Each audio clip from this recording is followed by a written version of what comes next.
blown away a team that are blowing everybody away. Do you know what I mean? And they've just blown them away.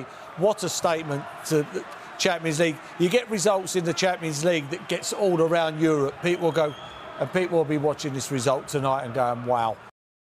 Right, high praise from Paul Merson there. It was Declan Rice who was man of the match. His performance in the second half was incredible. Paul Merson actually said that he ran Bayern Munich into the ground. Just how good is he? Do you know what? As a few years ago that he was playing for West Ham and I can't remember the game, but I just remember looking at Declan Rice and thinking, he's a good player, but I don't know if he can go up to the next level. Fast forward a couple of years, and he's proving everybody wrong. And yes, he went for 100 million. Yes, of course, he was touted as of course, he's going to be this great midfielder. But he's even proved me wrong, to be honest with you. I just think he's unbelievable. And well done to him. I'm happy for him. It wasn't a question a couple of years ago of, I don't think he can do it. It's what I was seeing. But right now, he's as good as it gets right now in Europe. Well, we've been asking, is he the best £100 million plus signing in football? I've been asking everybody at home that, and you've got to kind of really think about who cost that amount of money. Well, there's been 15 players who've cost that amount of money. So remember, we've done this in pounds, not euros, because, well, we're in the UK, we're in Britain, aren't we? So if you start there with Jack Grealish, was £100 million. It goes all the way up to Neymar at £198 million. Rob, does anyone stand out as better value than Declan Rice on that list? Well, I mean, it's hard to say Neymar hasn't been a superstar his whole career. I mean, this is somebody who's the top Brazilian national team top goal scorer, and multiple trophies, Barcelona, PSG. He's won trophies, and also on top of that, an incredible talent, unique. So him, Mbappe, of course, but I think Mbappe has to do a little bit more. The one that jumps out is Jude Bellingham, winning the Champions League and the league in his first season at Real Madrid. Remember, the Mbappe one was to PSG rather than to Real Madrid. Correct, yes. To PSG. Yeah. So I think right now he's still got to do a little bit more. But I think the one that jumps out for me is Neymar.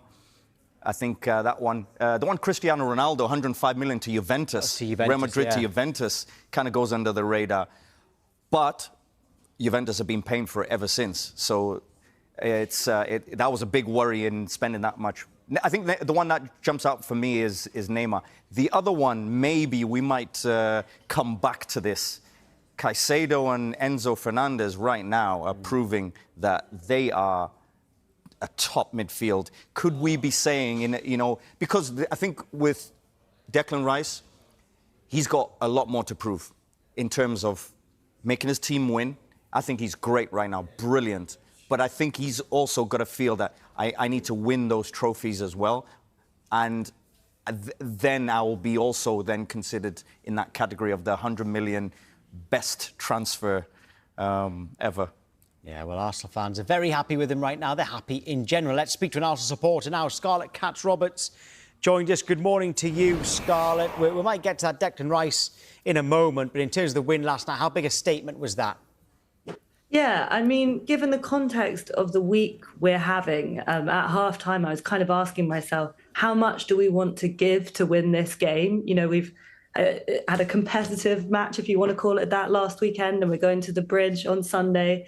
And the first half was super even, but we just took it to another level in the second half. And to be honest with you, I think Bayern looked scared.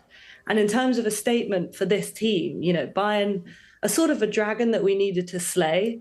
2 years ago, we lost to them, and I thought, Arsenal were a better team than them at the time, but maybe lacking a bit of belief and maturity.